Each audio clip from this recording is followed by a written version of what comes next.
Chapitre 26. Le lépreux guéri près de Corozaïne. Avec la précision d'une photographie parfaite, se présente à ma vue spirituelle, depuis ce matin, avant même que l'aube se lève, un pauvre lépreux. C'est vraiment une ruine humaine. Je ne saurais dire quel âge il a, tellement le mal l'a dégradé. Squelettique, demi-nu, il montre son corps réduit à l'état d'une momie décharnée. Ses mains et ses pieds sont tordus. Il leur manque des parties, de sorte que ces pauvres extrémités ne paraissent plus appartenir à un homme. Les mains, désarticulées et tordues, ressemblent aux pattes de quelque monstre ailé. Les pieds sont comme des sabots de bœuf, tant ils sont réduits et défigurés. Puis la tête. Je pense qu'un cadavre resté sans sépulture, momifié par le soleil et le vent, aurait une tête comme cette tête. Il reste par-ci, par-là, quelques touffes de cheveux, collées à la peau jaunâtre et croûteuse, comme si la poussière l'avait desséché sur un crâne, des yeux à peine entr'ouverts et renfoncés. Les lèvres et le nez, rongés par le mal, mettent déjà à nu les cartilages et les gencives. Les oreilles ne sont plus que des restes de pavillons informes. Par-dessus tout cela s'étend une peau parcheminée, jaune comme certains kaolins, sous laquelle les os semblent percer. Cette peau doit avoir pour office de tenir réunis ensemble ces pauvres os dans son sac dérisoire, tout marqué de cicatrices et lacéré de plaies putrides. Une ruine. Cela me fait penser exactement au spectre de la mort, parcourant la terre, dont le squelette est recouvert d'une peau parcheminée et qui se drape dans un manteau sordide tout en haillons.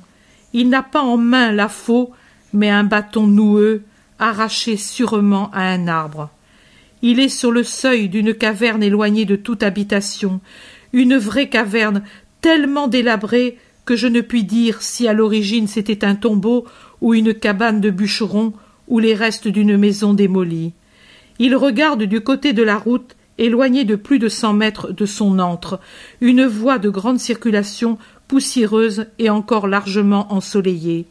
Il n'y a personne sur la route, à perte de vue, soleil, poussière et solitude. Beaucoup plus loin, en montant vers le nord-ouest, ce doit être un pays ou une ville. J'en vois les premières maisons à au moins 1 kilomètre. Le lépreux regarde et soupire. Puis il prend une écuelle ébréchée et la remplit à un petit ruisseau. Il boit.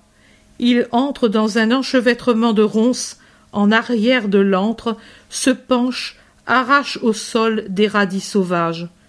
Il revient au ruisseau, où il les débarrasse du plus gros de la poussière avec le peu d'eau du ruisseau, et les mange lentement, en les portant péniblement à sa bouche avec ses mains mutilées. Ils doivent être durs comme du bois. Il a du mal à les mastiquer. Il les ensalive copieusement, sans arriver à les avaler, malgré les gorgées d'eau qu'il absorbe. « Où es-tu, Abel » crie une voix. Le lépreux remue. Il a sur les lèvres quelque chose qui voudrait être un sourire, mais elles sont tellement rongées, ces lèvres, que c'est une chose informe, cet essai de sourire. Il répond d'une voix étrange, stridulante, qui me fait penser aux cris de certains oiseaux dont j'ignore le nom exact. « Je suis ici. Je ne croyais plus que tu viendrais. Je pensais qu'il t'était arrivé malheur. J'étais triste. Si tu me manques toi aussi, que va-t-il rester au pauvre Abel ?» En parlant ainsi, il s'achemine vers la route jusqu'à la distance permise par la loi. On le voit parce qu'il s'arrête à moitié route. Sur la route arrive un homme qui paraît courir tant il va vite. « Mais est-ce bien toi, Samuel ? Oh, si ce n'était pas toi, celui que j'attends, qui que tu sois, ne me fais pas de mal. » « C'est moi, Abel, c'est bien moi, et en bonne forme. Regarde comme je cours. Je suis en retard, je le sais, et j'en suis peiné pour toi. Mais quand tu sauras, oh, tu seras heureux, Et ici, j'ai non seulement les quignons de pain habituels, mais une miche entière, fraîche et bonne, toute pour toi. J'ai aussi un bon poisson et un fromage, tout pour toi. Je veux que tu fasses la fête, pauvre ami, pour te préparer à une fête plus grande encore. Mais comment es-tu si riche? Je n'y comprends rien. Tout à l'heure, je te le dirai. Et en forme, il semble que ce n'est plus toi. Rends-toi donc compte, j'ai su qu'à Capharnaüm se trouvait ce rabbi qui est saint, et j'y suis allé. Arrête, arrête, je suis infecté. Oh, n'importe, je n'ai plus peur de rien. L'homme qui n'est autre que le pauvre bossu guéri et bien traité par Jésus se trouve arrivé, en fait, de son pas rapide, à quelques pas du lépreux. Il a parlé tout en marchant, et il rit heureux. Mais le lépreux dit encore « Arrête-toi, au nom de Dieu, si quelqu'un te voit !» Je m'arrête, regarde, je mets ici les provisions, mange pendant que je parle. Il pose le paquet sur une grosse pierre et l'ouvre. Puis il s'écarte à quelques pas pendant que le lépreux s'avance et se jette sur ce festin inaccoutumé. « Oh, qu'il y a longtemps que je me suis ainsi régalé, que c'est bon !» Et pense que je serais allé ainsi me reposer, l'estomac vide. Pas un homme de pitié aujourd'hui, et toi non plus. J'avais mâché des radis. Pauvre Abel, j'y pensais, mais je disais, c'est bien, maintenant il va être triste, mais ensuite il sera heureux. Heureux, oui, pour cette bonne nourriture, mais après? Non, tu seras heureux pour toujours. Le lépreux hoche la tête. Rends-toi compte, Abel, si tu peux avoir la foi, tu seras heureux. Mais la foi en qui? Dans le rabbi qui m'a guéri. Mais je suis lépreux et au dernier degré. Comment peut-il me guérir? Oh, il le peut, il est saint. Oui, Élisée aussi a guéri Naham, le lépreux, je le sais, mais moi je ne puis aller au Jourdain. Tu seras guéri sans besoin d'eau. Écoute, ce rabbi, c'est le Messie, comprends-tu? Le Messie, c'est le Fils de Dieu. Il guérit tous ceux qui ont foi. Il dit « Je le veux » et les démons s'enfuient, et les membres se redressent, et les aveugles recouvrent la vue. Oh, si j'avais la foi, moi! Mais comment puis-je voir le Messie? Voilà, je suis venu pour cela. Lui, il est là, dans ce pays. Je sais où il est ce soir, si tu veux. Moi, je me suis dit, je le dis à Abel, et si Abel reconnaît avoir la foi, je le conduis au maître. Tu es fou, Samuel, si je m'approche des maisons, je vais être lapidé. Non, pas jusqu'aux maisons.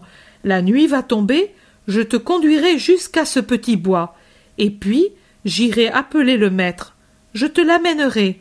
Va tout de suite, j'arrive par mes propres moyens jusqu'à ce point. Je cheminerai dans le fossé derrière la haie. Mais toi, va. Oh, va chercher, cher ami. Si tu savais ce que c'est que d'avoir ce mal et d'avoir l'espoir de guérir. Le lépreux ne s'occupe plus de la nourriture. Il pleure et gesticule, implorant son ami. Je pars, et toi, arrive. L'ancien bossu s'éloigne au pas de course. Abel descend péniblement dans le fossé qui côtoie la route et qui est encombré de buissons poussés sur le fond desséché. Il y a tout juste au milieu un filet d'eau. La nuit descend, pendant que le malheureux glisse parmi les touffes, toujours aux aguets d'un passant sur la route. 2 fois, il s'aplatit sur le fond. La première fois, c'est un cavalier qui passe au trot de sa monture. La seconde fois, ce sont 3 hommes avec une charge de foin qui se dirige vers le pays. Puis il continue. Mais avant lui, Jésus arrive au petit bois avec Samuel, qui lui dit « Il va bientôt être ici. Il va lentement à cause de ses plaies. Prends patience. Je ne suis pas pressé. Tu le guériras. » A-t-il la foi? Oh, il mourait de faim. Il voyait cette nourriture après des années de privation, et pourtant il a tout laissé après quelques bouchées pour courir ici. Mais comment l'as-tu connu? Tu sais, je vivais d'aumône depuis mon malheur, et je parcourais les chemins pour aller d'un lieu à l'autre. Je passais ici tous les 7 jours et étais entré en relation avec ce pauvre malheureux. Un jour, poussé par la faim, il s'était avancé sous un orage capable de mettre les loups en fuite jusqu'au chemin qui conduit au pays en quête de quelque chose. Il fouillait les ordures comme un chien. J'avais dans ma besace du pain sec que m'avaient donné des personnes compatissantes et j'ai partagé avec lui. Depuis lors, nous sommes amis et chaque semaine je reviens pour renouveler sa provision. Avec ce que j'ai. Si j'ai beaucoup, c'est beaucoup. Si c'est peu, c'est peu. Je fais ce que je puis comme si c'était mon frère. C'est depuis le soir que tu m'as guéri, sois-en béni, que je pense à lui et à toi. Tu es bon, Samuel, et pour cela la grâce t'a visité. Qui aime mérite tout de Dieu. Mais voici quelque chose parmi les buissons. C'est toi, Abel? Oui, c'est moi. Arrive, le maître t'attend ici sous le noyer. Le lépreux sort du fossé et monte sur la berge. Il la franchit et s'avance dans un pré. Jésus, adossé à un noyer très élevé, l'attend. Abel. Maître, Messie, Saint, aie pitié de moi. Et il s'affale sur l'herbe aux pieds de Jésus. Le visage collé au sol, il dit encore: Ô mon Seigneur, si tu veux, tu peux me purifier. Puis il ose se mettre à genoux, tendre ses bras squelettiques aux mains tordues, et il tend son visage osseux, tout dévasté. Des larmes tombent de ses orbites malades que la lèpre a rongées. Jésus le regarde avec tant de pitié. Il regarde ce fantôme qu'un mal horrible dévore et dont une vraie charité peut seule supporter le voisinage, tant il est répugnant et malodorant. Et voici que Jésus tend une main, sa belle main droite et saine, comme pour caresser le pauvré. Celui-ci, sans se lever, se rejette en arrière sur ses talons et crie: « Ne me touche pas, aie pitié de toi !» Mais Jésus fait un pas en avant, solennel, respirant une douce bonté. Il pose ses doigts sur la tête dévorée par la lèpre et dit à pleine voix, d'une voix qui n'est qu'amour et pourtant impérieuse: « Je le veux, sois purifié. » La main reste quelques minutes sur la pauvre tête. « Lève-toi, va trouver le prêtre, accomplis ce que la loi prescrit. Ne dis pas ce que je t'ai fait, mais seulement sois bon, ne pêche plus jamais. Je te bénis. » Ô Seigneur, Abel, m'es-tu tout à fait guéri? Samuel, qui voit la transformation de son ami, crie de joie. Oui, il est saint, sa foi le lui a mérité. Adieu, la paix soit avec toi. Abel. Maître, maître, maître, je ne te quitte plus, je ne puis plus te quitter. Fais ce que veut la loi, puis nous nous reverrons encore. Pour la seconde fois, que ma bénédiction soit sur toi. Jésus s'éloigne en faisant signe à Samuel de rester, et les deux amis pleurent de joie, pendant qu'à la lueur d'un quartier de lune, ils retournent à la caverne pour s'arrêter une dernière fois à ce repère infortuné. C'est la fin de la vision.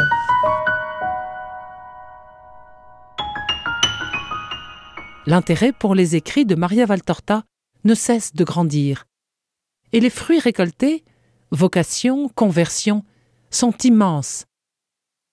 Visionnaire de la vie du Christ, de la conception de Marie jusqu'au début de l'Église, sa description des personnages, de leur psychologie, la précision des lieux où ils évoluent, des coutumes et mœurs de l'époque, est proprement sidérante et à ce jour inégalée.